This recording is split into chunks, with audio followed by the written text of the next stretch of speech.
Bien, y seguimos acá en New Horizons Radio. En el día de hoy tenemos una invitada muy especial porque vamos a conversar con ella sobre un movimiento que yo me siento muy esperanzado de que en República Dominicana se haya creado este tipo de movimiento, porque lamentablemente nuestro país siempre ha adolecido de un monitoreo adecuado del sistema educativo dominicano.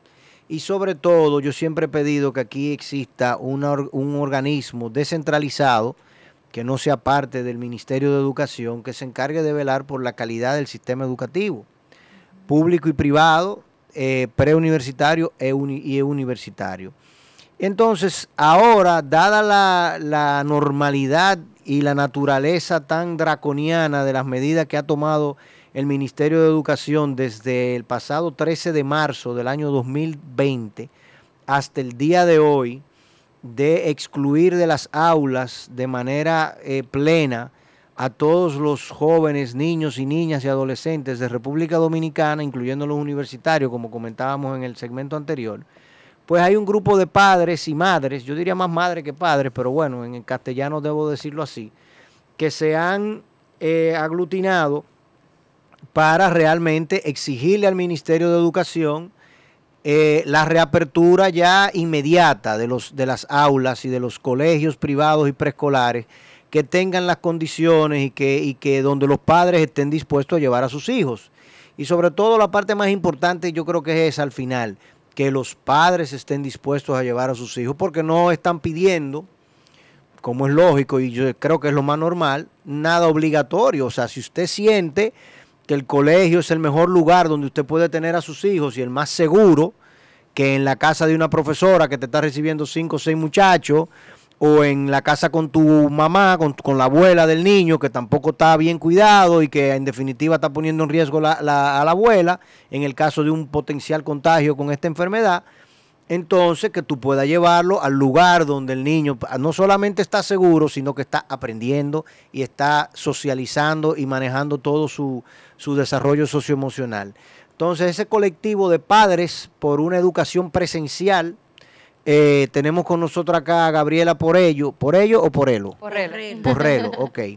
Quien es una de las dignas representantes. Ustedes han hecho dos cosas que entiendo que debemos de resaltar en el día de hoy. La primera fue que notificaron por acto de alguacil a todo el vivo que tiene que ver con el sistema educativo, a educación, a educación superior, al presidente de la República, a la vicepresidenta, que es la jefa del gabinete de salud, al ministro de salud y a viceministros también, e inclusive notificaron también a múltiples instituciones, entre ellas Educa, instituciones que agrupan a colegios privados, dime si se me escapó alguien. Y eso ese, digamos, el primer punto que ustedes tomaron, y fue la pasada semana, el jueves me parece que fue, que se notificó, según decía el acto de alguacil, combinándolos a en 15 días a partir de ese momento presentar un protocolo y reapertura de las clases. O sea, no solamente presentar el protocolo, sino decirle a los colegios que están dispuestos, abran. O sea, que estaríamos hablando, si eso fue el día 12, más o menos, 11. de 11, 15 días sería el 27. 15 días laborables. 15 días laborables, o sea que sí, realmente sería el 5 o el 8 de marzo. Ya todos los colegios que sientan que pueden estar abiertos deben de estar abiertos, según su mandato. No exactamente, porque exigencia. es de acuerdo a un protocolo de desescalada, pero correcto. Empezar con los que puedan y los que tengan los protocolos ya implementados, que puedan ejercer los protocolos, y de acuerdo a un programa de desescalada. Obviamente de manera voluntaria por los padres. Correcto, voluntaria, segura y gradual. Esos son los 3 puntos más importantes. Bien. Y perdóname, algo que quiero aclarar, a las instituciones, nosotros la intimación fue a las entidades gubernamentales, las instituciones fueron notificadas para que puedan unirse en el apoyo. Sí, o sea, de manera informativa. Sí, claro. Correcto. Y en segundo lugar, ustedes también hicieron una rueda de prensa, que coincidencialmente sucedió el mismo día que el Ministerio de Educación, Salud y creo que hasta el presidente de la República hicieron una presentación del programa de vacunación. Muy coincidencial. Sí, muy coincidencial. Pero son cosas que coinciden en la vida. Sí, eso pasa. Entonces, ahí se presentó el plan de vacunación. nos enteramos, Ana y yo acá, que a nosotros nos toca en diciembre. Entonces, estamos tranquilos con suerte. Bueno, pero estamos en el rango de los privilegiados, ¿no? Sí, claro. Siempre, toca para allá. Claro. Siempre y cuando el gobierno le sigan donando desde la India vacunas y sigan llegando, como llegaron en el día de hoy, unas 30,000, sí. Pues a nosotros nos tocaría en diciembre. Cabría preguntarse, obviamente, si el sistema educativo continuaría cerrado hasta enero, febrero, marzo del año entrante. Porque las medidas indican, o el presidente dijo que después de que terminara la primera fase, incluso que los maestros están incluidos en la fase, me parece que es 1D. Ajá. Pero las letras pequeñitas dicen que eso va dependiendo de la disponibilidad de vacunas y que no tiene fecha, que se estima que de aquí a abril la fase 1 termina, pero que eso depende de disponibilidad de vacunas. O sea, que eso puede ser abril o puede ser abril 2022. Esperemos que sea abril de este año. Abril de este año. Esperemos que pase que en abril de este año. Que termine la vacunación de la fase 1 según las fechas que indica el gobierno de la fase 1. Sin embargo, en el mismo día de hoy hay unas declaraciones de Anthony Fauci, que yo sé que tú sabes quién es, que fue director de la CDC por 35 años. Hoy en día ya no lo es, que fue obviamente una persona que se popularizó mucho, digamos, para esta generación, ahora con el tema del COVID y las ruedas de prensa junto al tío de Ana, Donald Trump, que tuvo bastante complicado. Y él declaró en el día de ayer, lo pueden buscar en las redes y ver esas informaciones, donde le estaban preguntando sobre la reapertura de las clases y el tema de la vacunación de los profesores, porque allá en Estados Unidos, sobre todo el sindicato de Chicago, ha tenido cierta objeción a reiniciar y a volver a las aulas. En Estados Unidos se está dando un mandato a la clara de que todo el mundo vuelva a las aulas. Incluso Joe Biden antes de ayer tuvo un ¿cómo se llama eso? Un town hall meeting donde tanto ciudadanos como los periodistas le preguntaron. Anderson Cooper fue que lo manejó. Y a él le preguntaron, bueno, el regreso a las clases, ¿cómo se haría? Y él dijo, mira, para menores de 12 años, obligatoriamente, en estos primeros 100 días, tienen que regresar todos. Correcto, eso dijo Biden. Eso dijo Biden. Y Anthony Fauci decía ayer, no hay ningún motivo en el mundo para que los profesores haya que vacunarlos antes de que regresen a las clases. Correcto. Que era la postura de la presidenta de la Sociedad Dominicana de Infectología, que desde la pasada semana también está hablando exactamente de eso. Sí, Rita está diciendo Hay una investigación espectacular que hizo el New York Times, que hizo una encuesta entre 175 una locura. Médicos expertos en enfermedades infecciosas pediátricas, o sea, muy específico, y más del 85% estuvo de acuerdo que no hay que vacunar a los maestros para abrir las clases, que no hay necesidad, porque el ratio de infección de niño a adulto no lo justifica. Es mucho menor que la influenza. Correcto. Entonces, óyeme, con todas estas evidencias, y sobre todo, yo creo que la parte más importante, hubo un país, ¿cuál fue el otro día? Que le prohibió fue en Europa, fue Holanda, no recuerdo, lo leí también en un parte noticioso, que le negó al gobierno la posibilidad del estado de emergencia.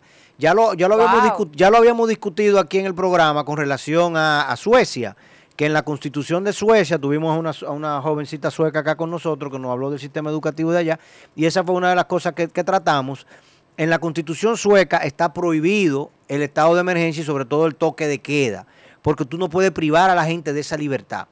Correcto. Y ya vemos otros países que están haciendo exactamente lo mismo.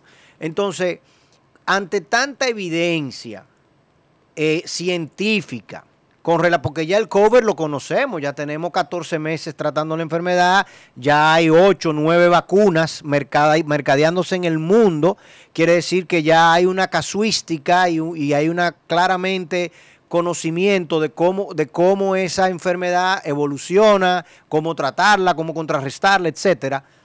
Y sobre todo, creo que lo más importante, cuando tú tienes un conglomerado de ciudadanos que son ellos los responsables de sus criaturas, de sus hijos, que te están diciendo, óyeme, es que mi hijo está más saludable en la escuela que donde tú me estás obligando a ponerlo. yo creo como que el Estado debe de velar porque todos estemos saludables. En cuanto al, y por eso podemos hablar del tema legal que estamos llevando, porque principalmente esos derechos a salud integral, a educación efectiva y al derecho a los padres de elegir el tipo de educación que quieren para sus hijos, esos son derechos, especialmente los de los niños, que no se pueden pausar por ningún motivo, aún en estado de emergencia. O sea, no se puede quitar ese derecho a un ser humano. Y por eso es parte de la base del legal que nos estamos apoyando. Justamente eso te iba a preguntar, Gabriela. ¿En qué se sustenta legalmente? Porque, ok, hablamos del derecho que está en la Constitución, pero ¿cuál es el camino jurídico o legal que puede agotarse en un proceso como este para que tenga un asidero efectivo, ¿no? Para que pueda llevarse a cabo?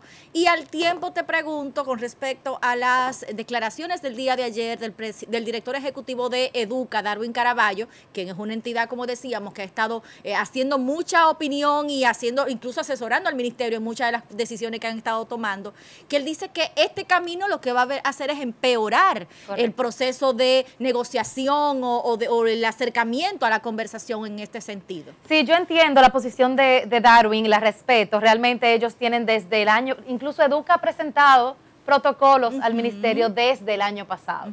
Entonces, no es verdad que no hay protocolos. Y protocolos las asociaciones están, también. Y las asociaciones también. Incluso se diseñó un comité exigido por la primera dama y el Ministerio de Educación para presentar un protocolo en septiembre del año pasado. Eso se entregó y de nada de eso se tiene respuesta. Entonces, no es un tema que no se ha evaluado ni se ha hablado.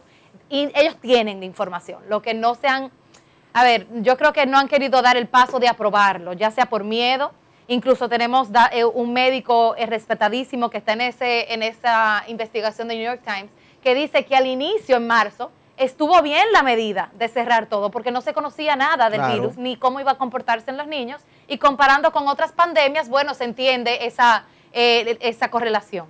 Pero que ya sí se sabe, y que ya sí se sabe que los niños pueden regresar a las aulas, no son los megacontagiadores que se pensaba. Entonces, si nos vamos al tema de legal, primero el tema de los derechos, y aquí me excusan los abogados, pues yo no soy abogada y no tengo la terminología exacta, pero en cuanto a los derechos, esos específicos de los niños, no se pueden, como dije ahorita, poner en pausa, por decirlo así, que se entienda, cuando estamos en estado de pandemia, y precisamente esa es la base en la cual nos estamos apoyando por el tema legal. Y de acuerdo a lo que indicó Darwin, yo lo entiendo. Mas, sin embargo, nosotros hemos estado tratando de lograr algo por la vía en paz, por la vía de comunicación. Vamos a hablar, vamos a sentarnos, exigiendo algún avance desde octubre con el gobierno, solicitando reuniones al Ministerio de Salud, solicitando reuniones al Ministerio de Educación, entregando informaciones, evidencia científica, opinión de expertos internacionales y locales sobre la reapertura, toda esa información que ya tienen desde octubre, y se nos han negado esas reuniones. Incluso nos convocaron en una ocasión al Ministerio de Educación y allá no se nos recibió. Nos dijeron, mira, no te vamos a poder recibir. ¿Cómo? Ay, exacto. Hacer salas sin necesidad. Exacto, con ese gentío que había ahí, nosotros así en una esquina, para que no juntarnos con nadie. Pero la realidad es que no fuimos recibidos por la vía pacífica. Entonces, sí nos asesoramos legalmente, sí nos asesoramos, vamos a decir, con miembros anónimos legisladores que nos recomendaron que sucediera por la vía legal, porque evidentemente era la única forma de poder llamar la atención de las autoridades, y por lo visto funcionó, porque es la única forma que se ha recibido algún movimiento. Y desde que iniciamos ese proceso legal, entonces ahora están diciendo, bueno, ya tenemos un equipo técnico desde octubre, está bien, pero no hemos recibido respuesta. Entonces me preguntan en cuanto a, bueno, ¿qué se puede hacer? Bien, pero ya sabemos que el Ministerio de Educación es eficiente y resuelve, porque en un mes desarrollaron un programa de educación virtual y a distancia que nunca se había visto en este país. Entonces entendemos que 11 meses... Ponte tú que sea desde que empezaron la nueva administración, desde agosto. Yo creo que es más que suficiente tiempo para desarrollar protocolos, considerando que tienen 4 versiones de protocolos diseñados en este país desde septiembre del año pasado. Incluso protocolos que diseñó la administración pasada, que lo tenemos ahí en nuestra página web también. Entonces, aparte de eso, Somos el único país de Latinoamérica que no tiene protocolo. No, mentira. Nosotros y Venezuela somos los únicos 2 países de Latinoamérica que no tienen protocolo de presencialidad o semipresencialidad. Entonces, incluso Haití está presencial. Sí. Que no es un tema de planteles y modelo educativo y República Dominicana, no, porque países en peores condiciones que las nuestras están presencial. Incluso aquí habla mucho de, bueno, que si hay colegios que no tienen acceso a agua. En países sudafricanos que no tienen acceso a agua y viven en hogares multigeneracionales igual que aquí, también están presencial y pudieron resolver y pudieron adecuar los planteles con un mínimo esfuerzo de colocar agua y otros temas de bioseguridad que son los básicos recomendados para los niños, que aquí se pudiera implementar. Entonces, eso es lo que nosotros estamos siguiendo por la vía legal. Número 1, no solo que se empiece el proceso, porque ya sabemos que se dice que empezó, que se concluya con algo. En República Dominicana, los padres no es verdad que están dejando a sus niños en lugares seguros, en donde los tengan, porque las madres solteras, que son la mayoría de este país, tienen que irse a trabajar. Y lo dije en la rueda de prensa, aquí las madres solteras tienen que decidir, o me quedo en mi casa y renuncio para cuidar al niño y ayudarlo a educarse, o pongo un plato de comida en la mesa. Y la respuesta es muy simple, la comida en la mesa. Entonces esos niños no se están educando. ¿Dónde lo dejan? En un centro de cuidado, como dijeron ustedes ahorita, o en una sala de tarea con 30, 40 niños más, sin protocolos, que es más peligroso todavía. Porque entonces cuando tú empujas a un ciudadano hacia una solución en clandestinidad, van a haber problemas, van a surgir problemas. Entonces, eso es lo que nosotros queremos evitar, que salgan esos problemas publicando unos protocolos adecuados, que empecemos con un programa modelo. Y por eso te hablaba de empezar ya, porque si lo dejamos para intentar en agosto, va a llegar el año escolar de arriba en esas pruebas y error, y vamos a empezar con lo que pueden, en lo que adecuamos las aulas. No, además, el tema de la prueba y error que se ha querido presentar acá en el país, me parece un contrasentido. Y lo voy a decir por múltiples razones. La primera de ellas es que, mira, si tú ves la estadística, si tuviésemos la intención de resolver realmente, correcto, si tú analizas la data te muestra a ti claramente que aquí hay 5 provincias donde se ha dado el máximo de contagio. El resto del país, las otras 28 provincias están prácticamente en nada.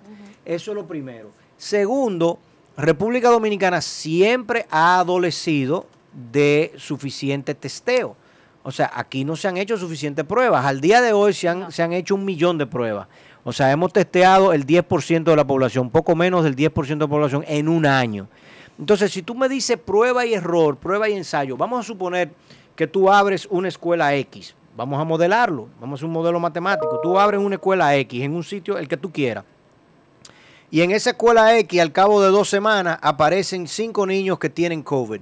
Lo primero es mostrar que esos 5 niños se contagiaron en la escuela. Que aquí no hay forma. La trazabilidad. La trazabilidad que es imposible, ¿tú entiendes? Y en segundo lugar, bueno, se contagiaron 5 niños y el resto, o sea, aparte de esos 5 niños, sigo dando clases, me manejo, cierro, abro, o sea, el protocolo de la manera que tú lo quieras implementar, ya, ahí terminó todo. O sea, porque prueba y error, prueba y ensayo, tenemos desde los austríacos y alemanes que están desde abril del año pasado dándonos evidencia de prueba y error de qué tú tienes que hacer. Correcto. Hasta el caso dominicano que lo implementaríamos a partir del 1 de marzo. Bueno, perfecto, pero no puede ser prueba y error, mira, porque no le dijimos aquí al sector restaurante, cuando se quite el toque de queda de las 5 de la tarde y se abra a las 7 de la noche o a las 9 de la noche, prueba y error, solamente pueden abrir los restaurantes que están en la Máximo Gómez. No se dijo eso, se dijo abran. Todos tienen el derecho de abrir en todo el país. En todo el país y cuídense. Claro. Entonces, ¿por qué con las escuelas es prueba y error? Porque hay mucha gente, porque son muchos niños, pero en las iglesias son muchas también. Sí, yo me refiero a la adecuación del protocolo, porque hay un protocolo general, pero ese es el trabajo que la gente no entiende. El protocolo se puede sacar mañana, pero ese protocolo, número 1, hay que adaptarlo a cada centro educativo. Hay que entrenar un comité para velar el protocolo en cada centro educativo. Hay que educar a los maestros, hay que educar a las comunidades. Entonces, eso es un proceso que no se hace, ok, abran mañana, o sea, eso no se puede hacer así. Incluso los planteles hay que adecuarlos, porque como dijo la viceministra de Educación, hay 1000 y tantos planteles que no tienen acceso a agua. Bueno, pero hay 10,000 y tantos que sí lo tienen. Empecemos con eso, empecemos a implementar ese programa, y a eso me refiero con prueba y error, porque el protocolo que puede funcionar en un colegio privado grande, con todos los recursos en Santo Domingo, probablemente no es el mismo que va a implementarse en una escuela pública que tiene mucho menos recursos. New Horizons es una comunidad que en Santo Domingo tiene 1000 y pico de estudiantes y en Santiago tiene 250. Entonces, incluso dentro de una misma comunidad escolar, el protocolo de Santo Domingo no es el mismo de Santiago. Correcto. Bien, hay que adaptarse. Pero vuelvo y te repito, el restaurante grande, el restaurante pequeño, le dijeron abran. Correcto. Y le dieron la libertad al restaurante de acoplarse, de ajustarse y de hacer los cambios y lo que tenía que hacer. ¿Me explico? ¿Entiendes? Sí, entiendo. O sea, estoy de acuerdo. Entonces, eso es lo que debe definitivamente o proporcionarse.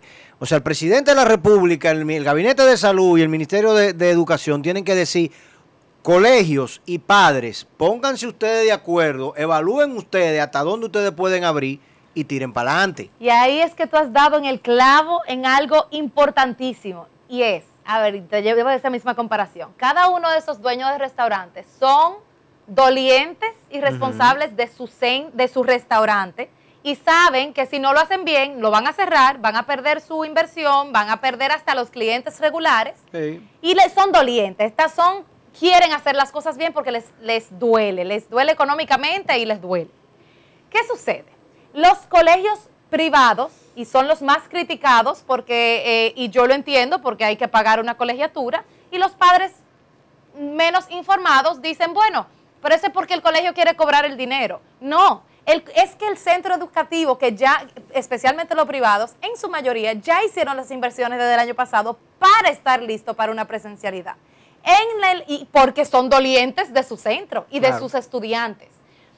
En los 11.300 planteles, data 2018 del Ministerio de Educación, o sea que tiene que ser mucho más, son dolientes por un Ministerio de Educación, y en este caso un ministro de Educación, que no necesariamente tiene y yo creo que esto es una opinión muy personal, vamos a decir que esto es una opinión personal para que no se ataque al colectivo, pero si tuviera la intención de la presencialidad, desde junio, desde agosto, cuando entró, estuviera adecuando los planteles.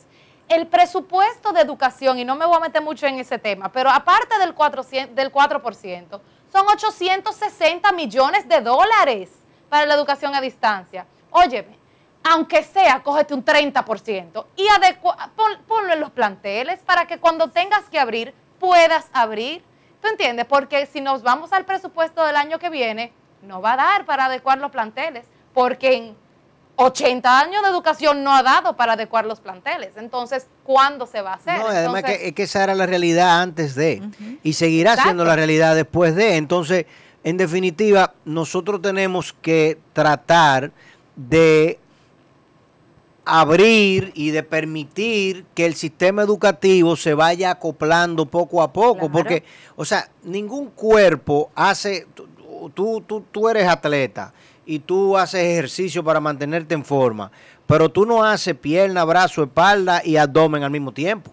No. O sea, o sea, vamos a tomar la analogía del ministro. Es un solo sistema, es un solo proceso, es un solo país. Sí, pero el país se va acoplando poco a poco, la carga se empareja en el camino, o sea...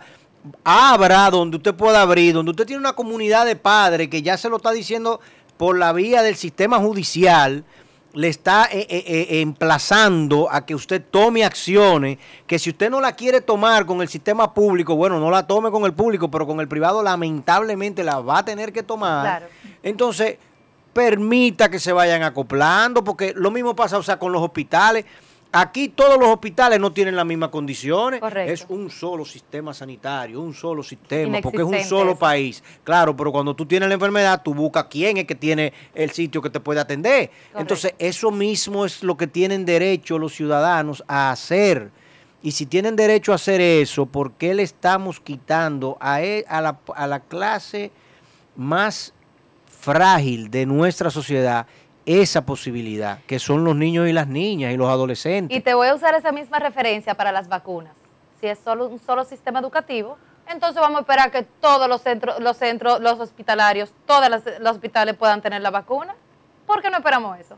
Eso no tiene lógica, No, ¿verdad claro que no? No podemos esperar que todas las hospitales puedan tener vacuna. Empezaron por donde era más, primero, o más esencial por los contagios, o más esencial por los servicios que brindan, y se empezó por donde es más esencial. ¿Qué es más esencial? ¿Un bar o un colegio? La educación del futuro de este país, que ya tenemos especialistas en República Dominicana, ni hablar de especialistas internacionales, que ya lo dicen, la pandemia de salud mental va a ser mucho peor que la pandemia actual del COVID, y eso es lo que se está provocando con el cierre de las escuelas.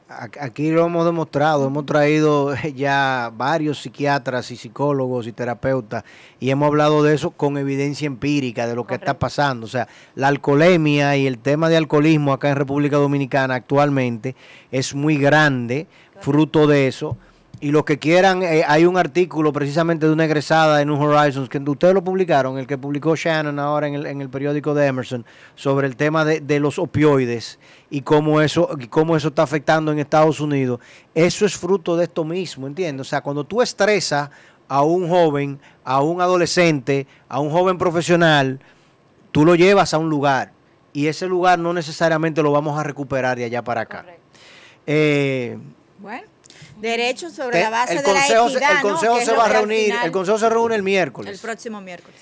Y nosotros tenemos ya el 1 de marzo, bueno, la presencialidad de una forma u otra. En ese consejo se solicitó, me parece que dijeron que iba a haber una entidad o representación de padres. Quisiéramos saber quiénes son esos padres que van a ser yo te puedo decir, es la asociación de padres, hay un representante de la asociación de padres que siempre lo eligen de una escuela pública. Ya, me parece que fue el que dio la declaración el otro día que imposible, porque se van a morir los niños. Yo creo que necesitamos padres mejores informados. Ese va a ser tu representante. Mejor representación. Señores, yo no quiero despedir el programa antes de decirle a ustedes que si usted tiene en su agenda viajar hacia Texas, por favor, cancele ese vuelo y búsquelo para después. Lo que está pasando en el estado de Texas en particular, en todo el sureste de los Estados Unidos, en el sur de los Estados Unidos, comenzando en Texas y Oklahoma, es impresionante. Estamos hablando de que más de 5 millones de personas no tienen energía eléctrica. Yo tengo amigos que viven allá que se han mudado literalmente, han tomado su familia, la han montado en un vehículo y se han ido con ella a otra localidad, porque el estado de Texas, como ellos quieren ser liberales y quieren ser independientes del gobierno federal, mañana les voy a dar mucho más detalles, ellos tienen toda una red de distribución eléctrica independiente del resto de los Estados Unidos y por ello están sufriendo una cantidad de apagones fruto de la oleada de frío impresionante. Mañana les voy a dar mucho más detalles sobre esto. Bueno, señores, gracias por acompañarnos el día de hoy. Agradecer a la representante del colectivo de padres por la presencialidad educativa en el país, la educación presencial en el país, Gabriela Porrelo. Y bueno, pues nosotros mañana nos reencontramos una vez más a las 11 en vivo, sintonizando Neón 89.3 y conectando a través de nuestras emisiones digitales en nuestro canal de YouTube, donde siempre les animamos a suscribirse y activar la campanita para mantener la notificaciones siempre activas. Señores, gracias. Feliz resto del jueves. New Horizons Radio. Psicología, educación, deportes, salud, urbanismo, economía, nutrición. El héroe de la semana. De lunes a viernes de 11 a 12 de la mañana por Neón 89.3 y en nuestro canal de YouTube New Horizons Radio.